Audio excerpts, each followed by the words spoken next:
السلام عليكم متابعي قناة حلويات كراميلا. اليوم غادي نشوفوا طريقة تحضير تيراميسو بحجم عائلي اقتصادي بدون بيض وبدون جبن ماسكربون، والنتيجة كنتحصلوا على تيراميسو لذيذ جدا. إلا عجبكم الفيديو ما تنسوش الاشتراك في القناة باش توصلوا بجديد الوصفات. نخليكم دابا مع المقادير وطريقة التحضير. غادي نحتاجو كمقادير لهذا التيراميسو. عندي 200 غرام من الجبن، ممكن تعوضوها بجبن القطع، ممكن تعوضوها ب 12 قطعه من هذا الجبن هذا الكيري. عندي 250 ملل من القشده السائله او الكريمه السائله، وضروري تكون بارده. ملعقه طعام كبيره من الكاكاو، هنا الكاكاو المر، ممكن تستعملوا كذلك حتى الكاكاو الحلو. هنا في هذا الاناء عندي ملعقه طعام كبيره من القهوه سريعه الذوبان مع ملعقه طعام كبيره من الكاكاو المر مع كأس من الماء. استعملت هذا الكأس هذا، يعني الكأس ديال العنبه، ما يعادل 150 ملل. هذا فقط غادي نستعملوه شراب لهذا البسكوي هذا. هنا عندي بسكوي لي بودوار، اللي معروف بلي بودوار او اصابع الست. غادي نستعملوا كميه حسب الحاجه، وممكن كذلك هنايا نستعملوا بالتباديل ليه نستعملوا اي بسكوي كنفضلوه من غير انه يكون بسكوي اللي كيكون محشو بالشوكولا، يعني البسكوي العادي. وهنايا راني سبق لي وحضرت معكم تيراميسو في الكؤوس، تيراميسو عادي بدون كاكاو، يعني بدون شوكولا، وكان اقتصادي كذلك. استعملت فيه فقط جبن القطع، وكذلك استعملت فقط هذا البسكوي هذا اللي وريتكم، يعني بسكوي العادي، وكيجي الطعم ديالو رائع جدا. وتحت طلب العديد من الاخوات اللي يطلبوا مني تحضير تيراميسو اللي يكون بحجم عائلي. اليوم ان شاء الله غادي نحضره. غادي نبداو على بركه الله. بسم الله. كناخذ اناء، وهنايا نزيد ناكد على واحد المساله، ان ضروري هذا الجبن يكون بارد، الكريمه كذلك ضروري انها تكون بارده، وكذلك هذا الاناء وضعته في الثلاجه لمده. فباش نتحصلوا على كريمه كثيفه، يعني نقدروا نستعملوا غير 200 ملل، وغادي نتحصلوا على كريمه كثيفه، يعني تعطينا واحد القوام اللي هو كثيف، وكذلك كميه كبيره. وغادي نضيف الكريمه السائله كما قلت 250 ملل. فهنا بالنسبه للكريمه، الا كانت عندكم محلات ما تضيفوش نهائيا السكر، يعني السكر كيبقى حسب الذوق، ممكن تضيفوا كميه قليله، وممكن تضيفوا توصلوا حتى ل 4 ملاعق كبيره الا كنتو كتفضلوا يعني هذا التيراميسو يكون حلو. لكن اذا كانت فيها نسبه من السكر ممكن ما تضيفوش. انا بالنسبه للكريمه اللي استعملت يعني فيها نسبه قليله من السكر، يعني فيها تقريبا 11% من السكر. غادي نكتفي بداك القدر اللي فيها، وغادي نضيف هنايا الكاكاو المر، وغادي نخلط الكل حتى نحصل على كريمه كثيفه. بسم الله.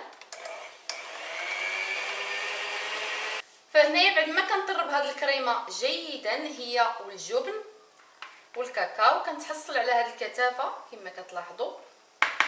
غادي نوضعها في الثلاجه، وغادي نمر لتحضير البسكوي في القالب. غادي ناخذ هذا البسكوي وغادي نقوم بتمريره في القهوه مباشره. غادي نوضعه في القالب، وغادي نستمر بنفس الطريقه حتى نكمل الكميه كلها اللي عندي. ما كنحاولوش نخليوه يعني بزاف في هذه القهوه هذه. هنايا بعد رص قطع البسكوي في قعر المول او القالب كناخذ جيب حلواني، ممكن تستعملوا الملعقه فقط، وغادي نقوم بوضع الكريمه في هذا الجيب الحلواني. هنا غادي نوضع فقط نصف الكميه، يعني نصف الكميه ديال الكريمه اللي تحصلت عليها. كناخذ المول وغادي نقوم بوضع خطوط خطوط من الكريمه.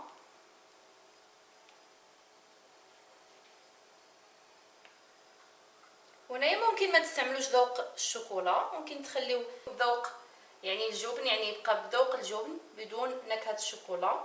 لكن انا سبق لي وحضرت كما ذكرت يعني تيراميسو عادي بدون نكهه. غادي نوضع لكم الرابط اسفل الفيديو صندوق الوصف. وهنايا بعد ما وضعت الكريمه غادي نستمر بنفس الطريقه، يعني غادي نوضع هاد البودوه اولا هاد الاصابع في القهوه وكذلك الكاكاو. وهنايا بعد ما انتهيت من رص البسكوي سطح الكريمه غادي نضيف الكريمه المتبقيه وغادي نحاول توزيعها. وهنايا بعد ما كنقوموا بتسويه السطح جيدا بهذه الطريقه هذه وسيطه ملعقه، غادي ندخل هذه التحليه او هذا التيراميسو للثلاجه مده 4 إلى 5 ساعات. وهنايا بعد مرور 4 ساعات على التيراميسو في الثلاجه، هنايا كناخذ قطعه من الورق وكنوضعها بهذا الشكل هذا فقط كتزيين. هنا عندي بودره الكاكاو، غادي نوضع القليل وكنقوم برفع الورق بهذه الطريقه. نحاول نثبت الورق ونوضع كميه قليله فقط من الكاكاو وغادي نقوم برفع الورق كذلك من الجهه الثانيه. وهنايا عندي شوكولا على هذا الشكل هذا، تحصلت عليها من هاد القوالب اللي كيكونوا ديال الشوكولا خاصين بالشوكولا، ضفت فيهم شوكولا. غادي نقوم بتزيين هاد التيراميسو، فممكن تزينوا فقط بهذا الكاكاو اللي استعملت، لان الوصفه الاصليه ديال التيراميسو يعني فقط بالكاكاو، لكن انا حبيت انني نغير في الوصفه الاصليه.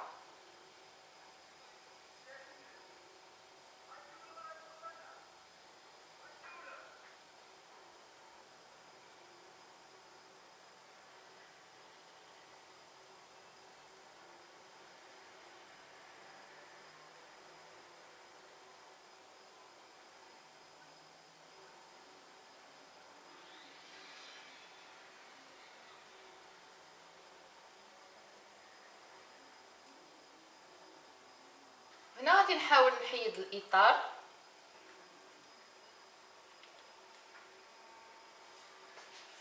وهذا هو الشكل النهائي ديال التيراميسو اللي حضرت معكم اليوم. تيراميسو اقتصادي، مكونات بسيطه، وكنتحصلوا على مذاق رائع وكيجي لذيذ بزاف. كنتمنى تجربوه. فإلا عجبتكم الوصفه ديال اليوم ما تنساوش الاشتراك في القناه باش توصلوا بجديد الوصفات. تلاقاو في وصفه اخرى ان شاء الله، والسلام عليكم.